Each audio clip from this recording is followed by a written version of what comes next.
سونا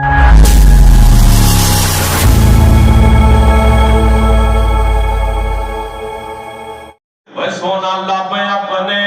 جدو کھولدا سی اور رحمت موتی رولدا سی اوے دا بولنا رب دا قرآن آیا کائنات دا سونا امام آیا اللہ اللہ اللہ قربان جاواں حضرات دی وقار میں عرض کر دیا نبی پاک علیہ السلام تجارت کیسی کر کے بقائی ہیں لوگ حیران تے پریشان نے ایک ایسا تاجر ہے جڑا جناب اپنے مال چو آپ ہی نقص گڈی جا رہا ہے نہیں سمجھ آئی تے ایک اور گل سنا جانا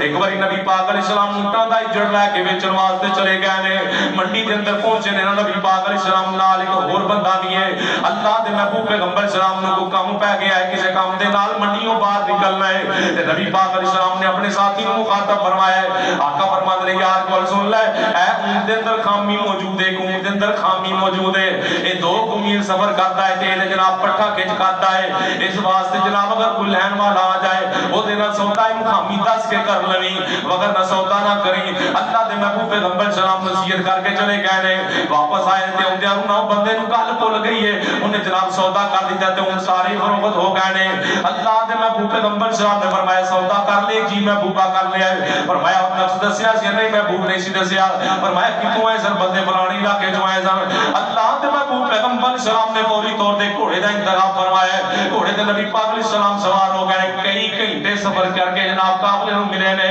اور مل کر کے نبی پاک فرماتے ہیں قافلے والے ہو دسو نا اونٹ کتوں لے کر کے آئے ہو اے جی فلانے علاقے جو لے کر گیا فرمایا انہاں دے اندر ایک اونٹ ایسا ہے جس دے اندر خامی موجود ہے او اونٹ میرا ہے میں بیچنا چاہتا سا لیکن میرے بندے نے کون دھوکے نہ دے دیتا یاد نہیں رہ گیا گل سن لو یا تے مینوں اونٹ میرا واپس دے دیو نہیں دینا تے پھر اودی قیمت ادھی کر لو ہے جی میں تہاڈی مرضی ہے اونجی کر لینے ہاں اللہ دے محبوب پیغمبر اسلام نے